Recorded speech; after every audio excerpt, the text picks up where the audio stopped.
am Kelly Forden, and I'm happy to welcome Peter Ho Davies to the podcast today. We'll be discussing his story, Chance, which was first published in Glimmer Train in 2012, then in Bob Seger's House and Other Stories, New Stories from the Midwest in 2015, and also in Catamaran and Drum. It's also the first chapter in his 2021 novel, A Lie Someone Told You About Yourself. Welcome, Peter. Thanks for having me, Kelly. It's a delight to be here.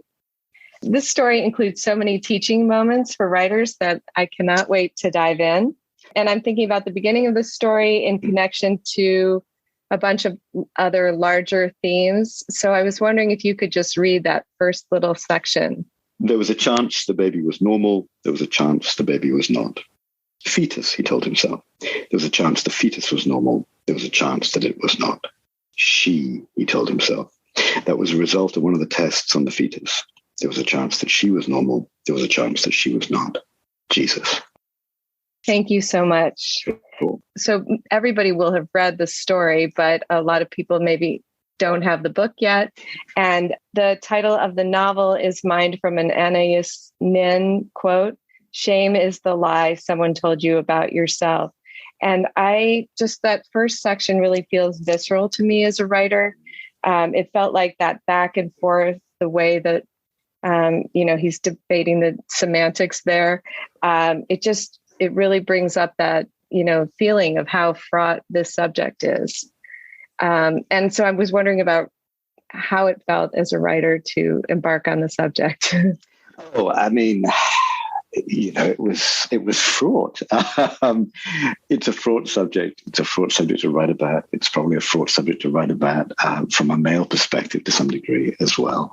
There's a line, I think, a little bit later on in the story, in the first chapter of the book, where the character, who's also a writer, talks about how writing is a way of understanding certain things. And I think this kind of engagement with language, the sort of passing out of it, the precision of it, the honing in on it, all of that feels as though it's something that I and my protagonist sort of share as a way of trying to understand the world, I think, in certain ways as well. We rely on language to help us towards understanding, I think, in some ways, although I think in that first section, that little precision, that focusing in of language only leads to more despair in some ways as well. So this sense of language as a way of understanding the world and giving us hope sort of begins to run aground in a space like this, where how do we understand the emotional territory we're entering into, which is so unknown to these characters, so fresh to them. And I think would be challenging to anybody in these circumstances, actually.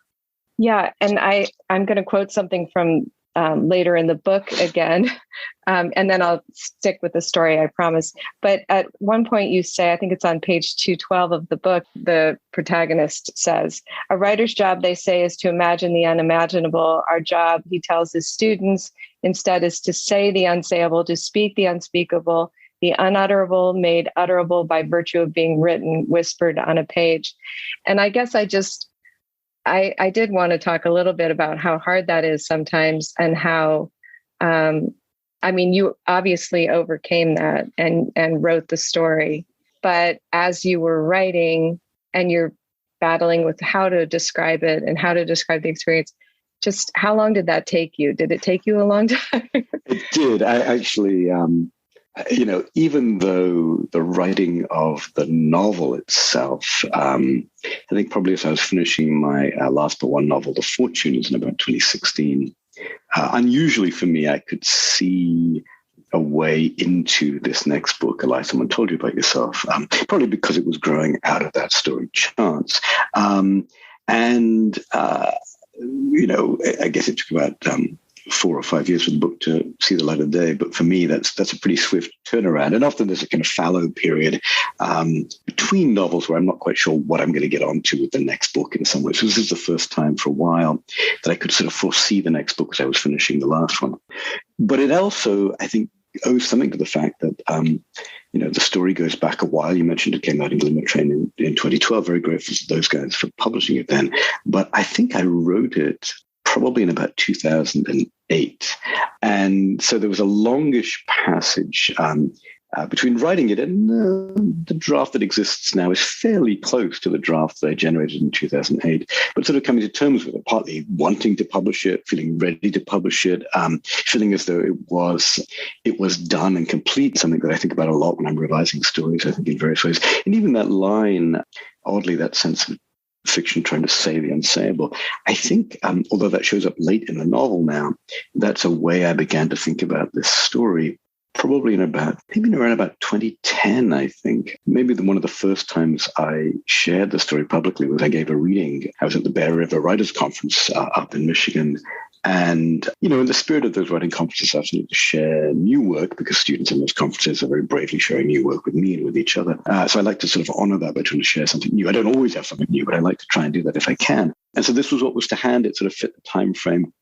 But I remember feeling real anxiety and trepidation doing that, and sort of framing it a little bit by saying that I think part of what we tried to do is to say the unsayable. And the response actually to the reading was so powerful. I think I felt it as I read it. I think I felt it talking to people afterwards, that it's probably one of the seeds of the idea that this material might be material that I should revisit, that I might extend it, that there might be more to say about it. So it's maybe going back to a moment like that sort of leads to it becoming eventually expanded almost a decade later into a novel.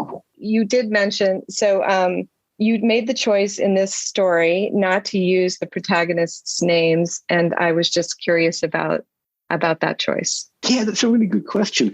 Like a lot of choices in a story, particularly in the early drafts, I think that just felt right. It felt intuitively correct to me. When I think about it in retrospect, and I think there's a lot of, for me, there's this odd process of revision that sometimes doesn't result in any changes, but it's a process of revision whereby you're thinking, as you look back at your story, why did I make those choices? And even though those choices feel intuitively right, can I understand why they actually feel right? Can I understand sort of rationally why they're the right ones?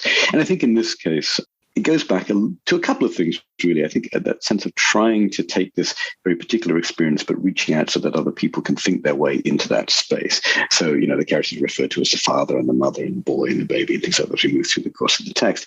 And so there's a way in which I think there's an invitation there to not make them too particular, but to allow readers to sort of project themselves into some of those territories, which I think is part of the purpose of the work. There's also, I suppose, in a broader sense, and this was one of the things I grappled with for quite a while before feeling ready to send the story out. Again, it felt intuitively right, but it felt as though I didn't know why for a long time. It's that, we've been circling this question just a little bit. It's the way the story hovers in that uncanny valley, that sort of liminal space between fiction and, the more autobiographical, I think, in some ways. And so this does draw from lived experience of myself and my wife, but is also fictionalized. And so maybe it occupies that slightly indefinite territory, indefinite because I think nobody's quite yet agreed on a good definition of it, of autofiction. I rather like the fuzziness of that term, actually, because it feels freeing to me, I think, in some ways.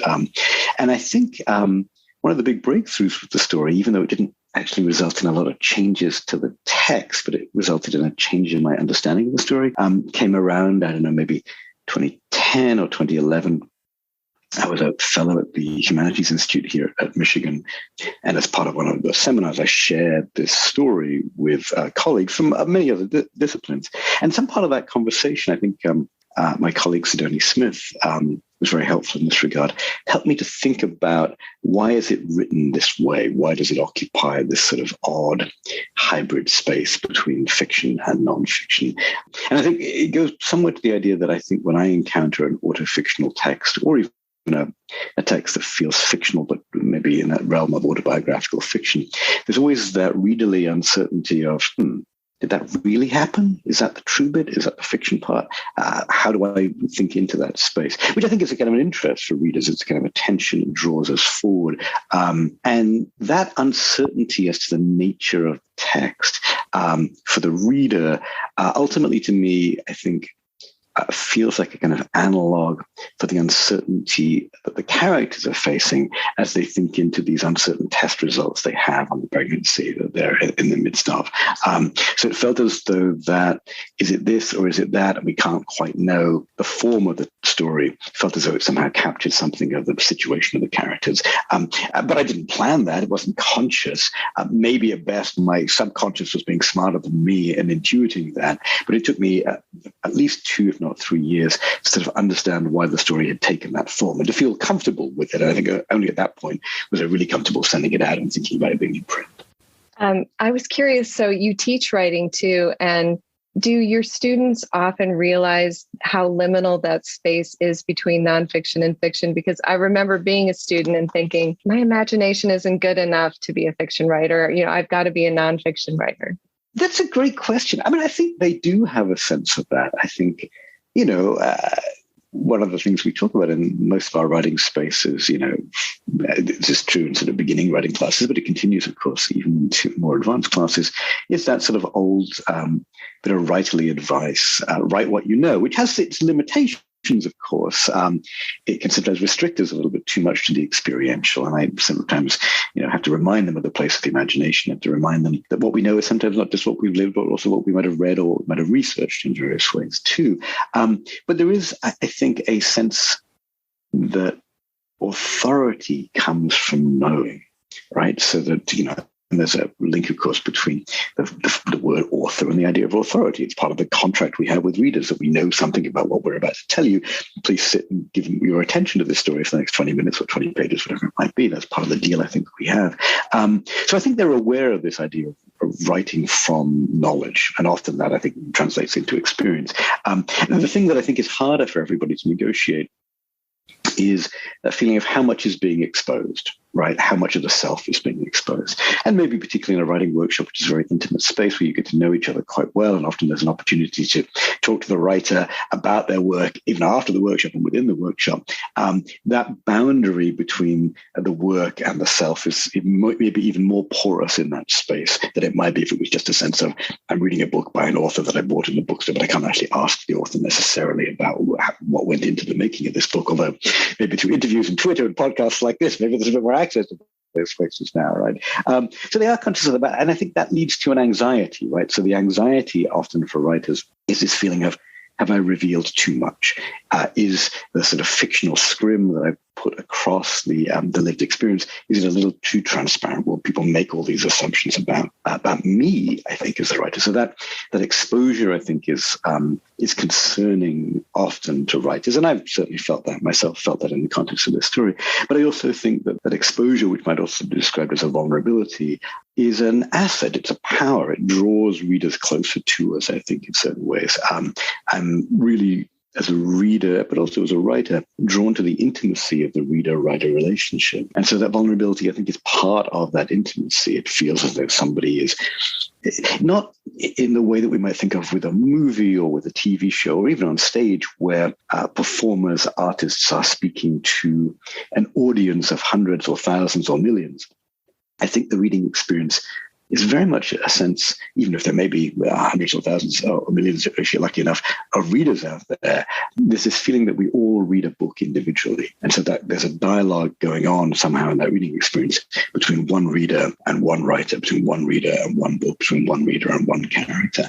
And so that intimacy feels really important to me. So I try to encourage students to think into that. I mean, the way I hope embolden them is, again, borrowing a line that shows up later in the book, it's that idea that the reader can't know if a piece of fiction is 99% true and 1% made up, or 99% fiction and 1% true.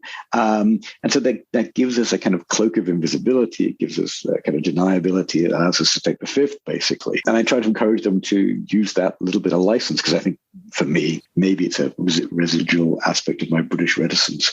The ability to cloak myself in fiction allows me to be franker and more vulnerable than I might be than if I was writing memoir, for instance, where I would feel, I think, a little too exposed, probably. Yeah, no, that makes perfect sense to me. I wanted to, so in the beginning, when you were just talking about authority, I was just reading an Elizabeth Strout novel, and I don't know if it was the William or Lucy by the Sea, the last two. But anyway, the protagonist in that is a writer as well. Sure. Yeah. And so she says, people look for authority on the page. And I was interested in this story. That seems to be also what the protagonists are like, right? They're looking for the authority. Where is God? Like, who's going to make this decision? So it's a fascinating switch there in that we're going along for the ride with people who have been asked to be authorities in a situation where no one wants to be an authority. Right. That's a really interesting way of thinking about that. You're right. I think as writers, we aspire to having that authority so that the reader will go with us. But I think what we all know as writers is that we don't always have that authority, right? That sometimes we have to fake it till we make it. Sometimes I often joke about historical fiction, which I've written a fair bit of. There's this interesting anxiety about authority, right? So the great fear of any historical novelist is the historian who always knows more than we do, and often we're borrowing from their research. Although historians, those I've met, thankfully, are very understanding. They actually almost envy the license, I think, of historical novelists, which is kind of a freeing thing to think into. But we're also trying to maybe even fool the reader that we have this authority. And I think these characters are wishing for authority, as many of us do in our own lives. Somebody else to tell us what to do, somebody else to give us that reassurance, I think, in various ways, and finding that there isn't that the facts don't do it, the science doesn't do it, faith doesn't do it for them. All those kind of questions, I think, are limited. And having to somehow, and I think what it comes back to is that they are grappling with making decisions without perfect information, which is to say they're grappling with making decisions in a sphere of uncertainty. And that idea of uncertainty thematically is something that the story and particularly the book are really interested in. The book was more or less done by the time we entered the pandemic. I think in the latter stages of it, I was thinking a lot into that larger global uncertainty as I was working through the text as well. You mentioned a little bit about luck and chance, and I'm wondering about the roles of luck and chance in the story. At one point, you say that they used to think of themselves as lucky until the toilet pipe burst, but then again, insurance covered it, and now their house is much nicer than it was before. So at what point, at one point, what can seem unlucky can turn out to be lucky. And then are you just talking about randomness a lot of the time? And so, and it's interesting that you make the character could have been a scientist, right? But turns out to be a writer. And a scientist, it made me envy scientists because you set up your experiment, you get your result, you make your conclusion. I mean, there is some variability, obviously, but with writers, it just never ends, right? It's just you're considering and considering and considering. There's no answer. I think that's right. I mean, and again, a little bit like my character, I had a background in science. I studied physics and the history and philosophy of science as an undergraduate for my first degree. Although I think even in that sphere, we have a kind of classical sense of science as rational, as arriving at definitive answers. And the sort of practiced experience of scientists, as evident in the history of science, is it's a little bit more human as a process than that. And so I've often been really interested in a sense, the collision between numbers and rationality, things that seem as though they ought to be cut and dried, and the human element, the emotional element into that space. I mean, I think actually I was thinking about it a lot, again, touched on this in earlier work as well, but it was coming back to me in the context of the pandemic. This seems to crop up in the space of risk assessment a great deal, and I studied that way back in the day as part of that degree. The idea that for want of a better example, there may be a particular risk to me if somebody builds a nuclear power station, 50 miles from my home, and I might be very anxious about that risk. But on the other hand, I might also be a drinker or a smoker undertaking various health risks in that route. And the risks of the nuclear power plant to my health might actually be lower than the risk of, say, smoking to my health. And yet I will resist the former much more than the latter. And something about that is about choice, right? One is an imposed risk, one is a chosen risk. It's not just about the numbers, it's about the feeling. And so some of this was about trying to think into those territories. The numbers, if only they could guide us, it would be wonderful. It would be cut and dried. It would be easy. We would have no regrets. We would not have to think deeply into this space. We would just go with the bigger or the smaller number. But there's always that human dimension, I think, even to the ways we think into numbers, of course. The husband wants to know, or I'm sorry, he doesn't want to know whether there would have been a problem or not. And the wife does, that never is resolved, really. That's something they just live with. Yeah. But I could see how that would be a real source of tension. And that made me feel tense when I was reading it, because there's no right answer there either, right? It's just what the people can live with. Right. And I think all of us in our lives have to navigate these questions, right? These what ifs. We have to always make choices. We do this in our lives. We do this as writers all the time as well, right? So I was just talking to a group of students about how when they're revising work or they've had feedback on work, sometimes that feedback will represent, you could do this with the story, you could do that with the story. And they often get a little frozen, I think, in the face of revision because they don't know which of these paths to choose. And often there are more than a choice of two, of course. And I think the difficulty about that choice is I don't know which one to choose because I don't know which is the right one. But of course, you can't figure out which is the right one or the wrong one until you choose. The only way to choose is to choose in some fundamental way. But that's not a very comforting place for many of us. We have to take something of a leap. It may be a leap of faith. It may just be a leap to say, even if it's the wrong choice, I might learn something from it. And these characters are suspended in that space with the most painful, most difficult choice that any parents or parents to be or parents who wish to be parents might be faced with in this context. Yeah. And one thing I admired about the characters, too, is that they don't try and push each other into, they seem to have enough space in this fictional marriage to allow each one to have their own position and to just allow that to be, which was really interesting to me. So another thing that I took from, sorry, I keep quoting Elizabeth Strout, but it was interesting how these two. She's a great person to quote. I love Elizabeth Strout. Okay.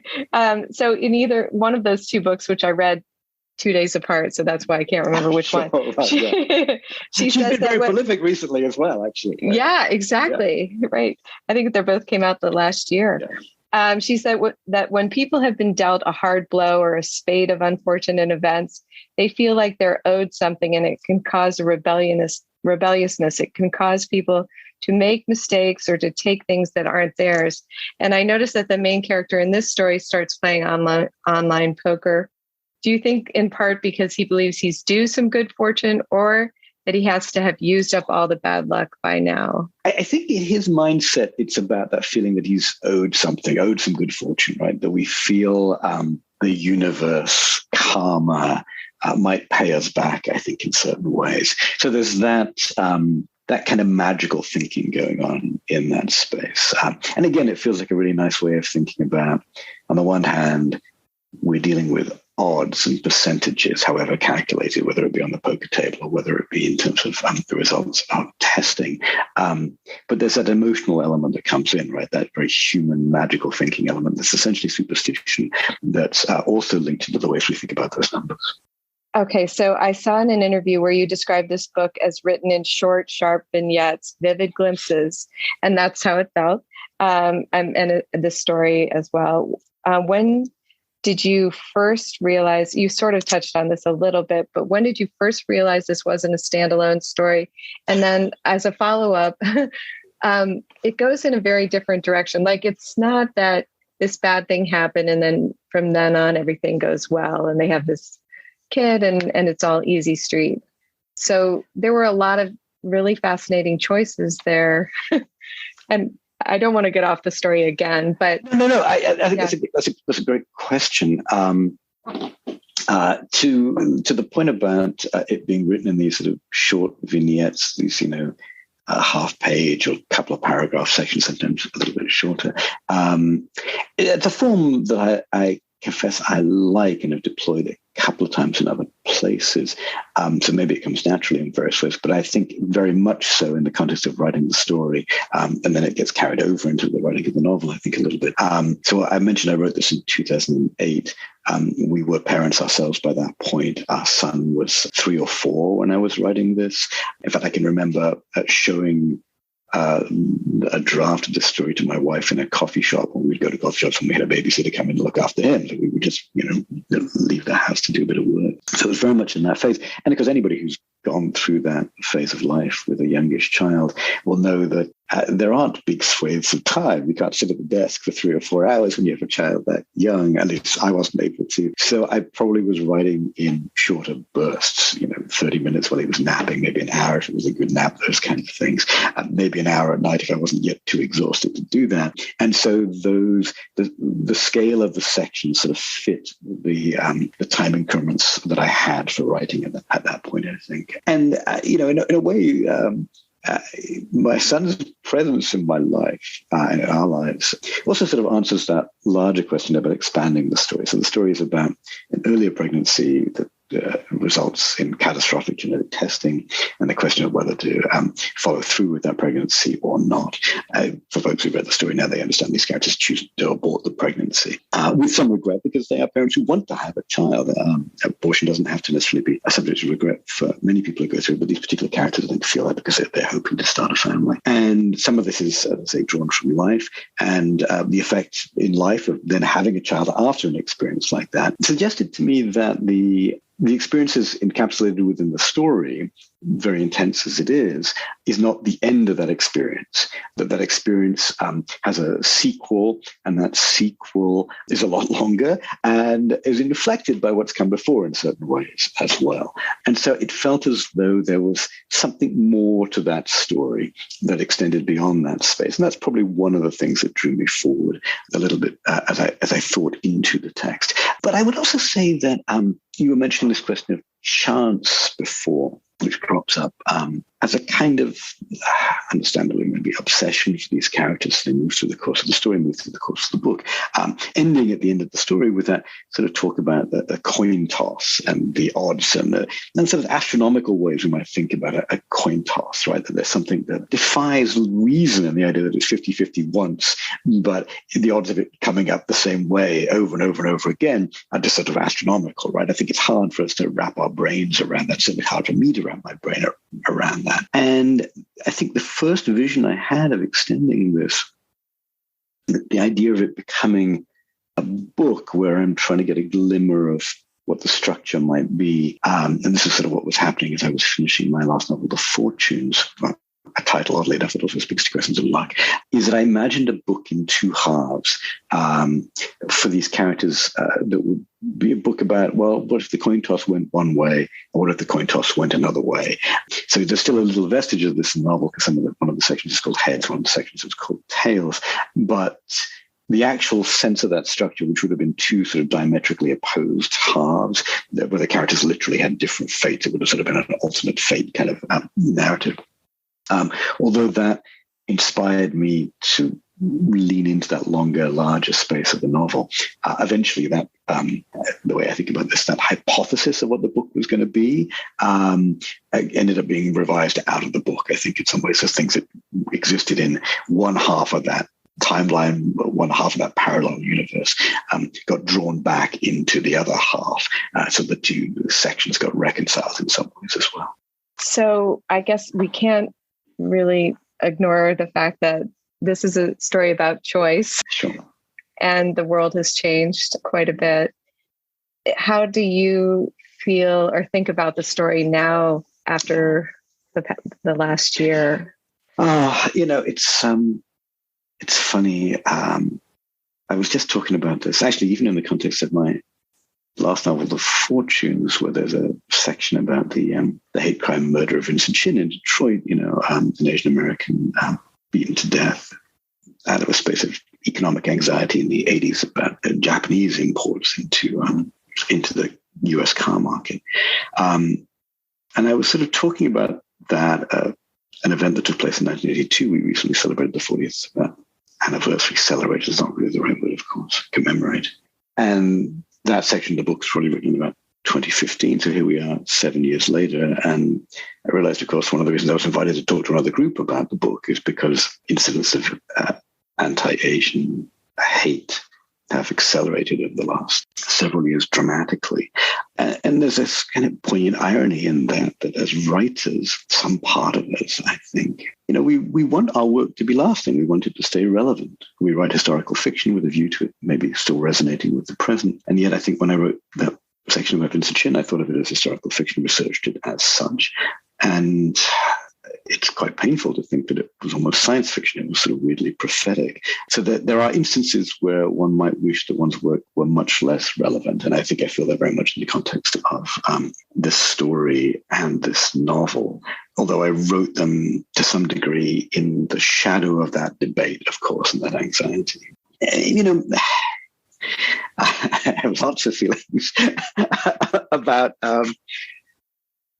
this space. Well, and that's one of the, that is one of the things about writing about subject. I guess that's why I'm so stuck on that idea of shame, because Desiree Cooper and I, she asked me to do something, writing while white. And there's, you know, a lot of shame involved in that as well. You know, and just talking about certain things bring forth a lot of shame and trepidation, and so that's really why. You know, as you mentioned earlier, the Anais Nin quote.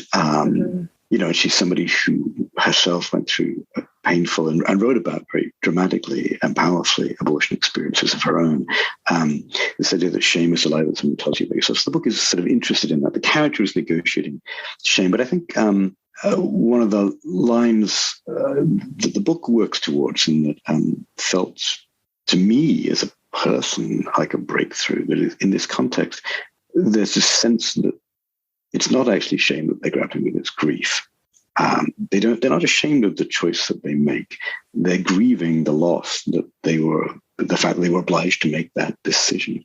And I think some of my resentments in the political space is that grief is turned to shame, and that grief is weaponized in the political debate. You know, I think for all that I think I want to be allowed to feel whatever I feel, shame, grief, the combination of those two things.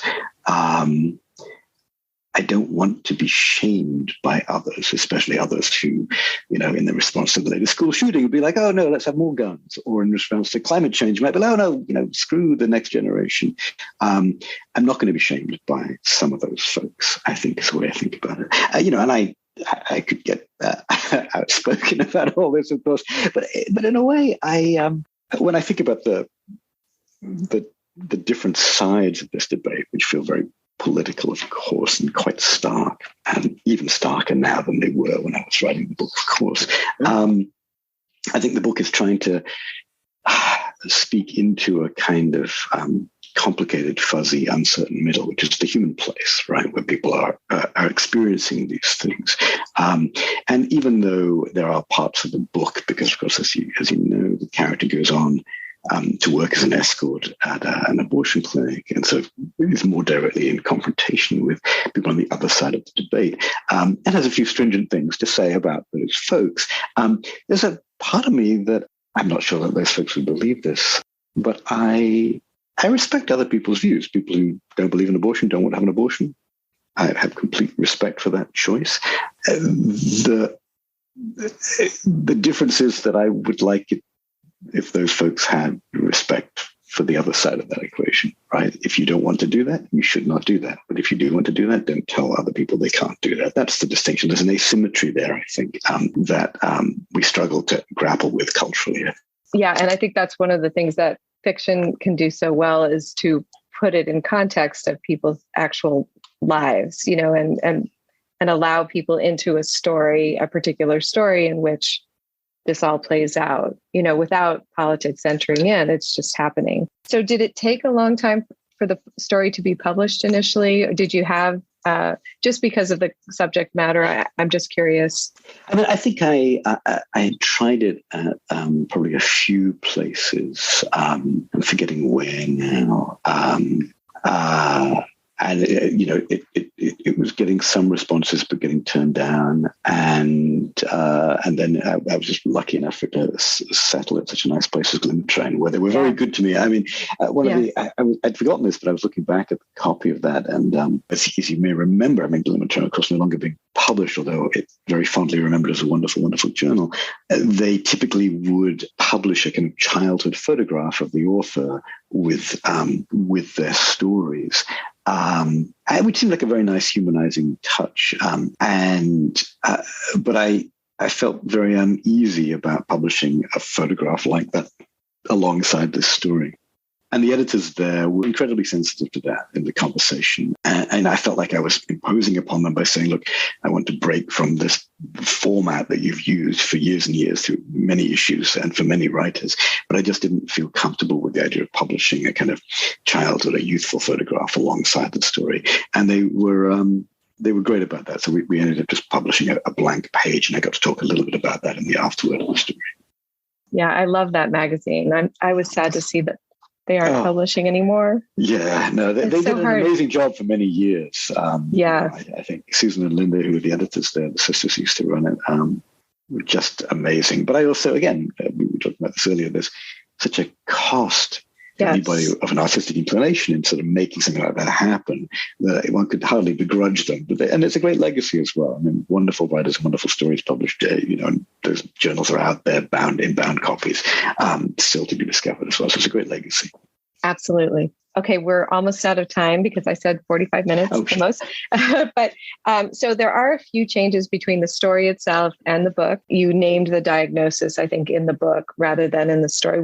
So I'm just curious, what the book editor was like, we need a little bit more specificity here? Actually, no, it was more of my choice. I don't, I think I still do not name the actual syndrome. Because I wanted to leave that, partly because the syndrome is so incredibly rare, and I didn't want to, I do talk about that in the story, I don't want to foreclose the possibility of people, again, projecting into that space rather than think there's a kind of extremely improbable thing here. But I talk about one of the descriptions for the syndrome, which is described as mosaicism, which I think in the testing results that you just mixed genetic results. That's sort of the mosaic that comes back. And I think, not that I fully understand the science of this, of course, but that phrase mosaicism seemed very suggestive. It's odd. It's a term that we might encounter in the context of mosaics in art, I suppose, in various ways. And I think late on in the book, trying to think about its form being made up of these short sections, it felt as though the book was, in a sense, a mosaic of moments and images. And so it felt as though it would be appropriate to somehow work that back into that space. And then the other edition, I was looking back myself, actually don't remember what had been changed for the book publication. There's a couple of other references in there, one of the recurrent and still recurrent polling questions about people's feelings about abortion, when it should be legal, always, never, or under, as the phrasing goes with the question, under certain circumstances. And I think because I was thinking a lot about uncertainty, that line popped for me in ways it hadn't previously. And so the character makes a little bit of point of that. And I think at some point, somewhere near the end, one of the working titles, a thematic one that was a useful guide to me, although not, I think, a good one ultimately for the book, was uncertain circumstances. It was a way of saying, we're going to push back on some of this existing language. We're going to reformulate it, think into that space. And so there's a little nod to that line, I think, coming out of, in that addition to that opening section. Yeah, and I think that in the book, you make the point that miscarriage is spontaneous abortion. Right. And that was, yeah. So is there anything I missed, anything that you thought I might bring up about the story that I didn't touch on before? I always like to ask that last question. I don't think so. I've been thinking about this recently. I've been talking a lot about a craft book that I published last year about revision. So I often, which is amazing. Thank you. I appreciate that. It wasn't a no. But I just had to say it for a plug. But I sometimes the questions come up. I talk about revision, then people ask me for examples from my own work, some of which I give. And I was trying to think about it in the context of this work, which was written around about the same time as the revision book. So they're woven together. They're both quite writerly. They both have elements of memoir woven into them. And in a tiny way, I talk in that book about not so much killing our darlings, which I talk about actually both in the revision book and I think in the novel. But I talk about saving our darlings. So that little lines or notions that we love, even if we end up cutting them from one work, they might find a home in another, maybe later, maybe as yet not even imagined work. The image I sometimes use is a jigsaw puzzle. We find a piece, we try and jam it into a corner of the puzzle.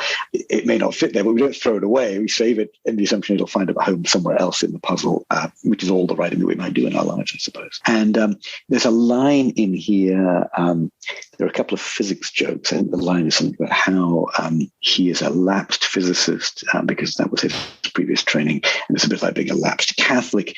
They still believe in guilt. He still believes in gravity. I'm not saying it's a great line. I actually love that line. Oh, thank you. I appreciate that. But I was remembering the other day that line comes from, I think it was an introduction I gave to one of my colleagues. My colleague here in fiction, Eileen Pollock, now retired, but Eileen and I bonded over the fact that we both had physics backgrounds and had both become writers. And so I think at one point I was introducing her to give a reading, and that line just came to me. So it's like a little off the cuff. It's just for a little bit of that occasional writing we do. And who knows, you never thought of it in the fictional context, at least. And yet somehow that's a little darling that just somehow stuck around for a few years and then seemed apposite for this particular work and fit into that space. So I offer that just as one of those odd little revisionary examples where something that we come up with in a completely different context finds its way into work years later. Yeah, don't throw anything out. Keep it, because you never know. Yeah. Well, thank you so much. This has been absolutely wonderful. I really It's been a pleasure to chat, Kelly. I really appreciate the opportunity to talk and those great questions as well. Much obliged.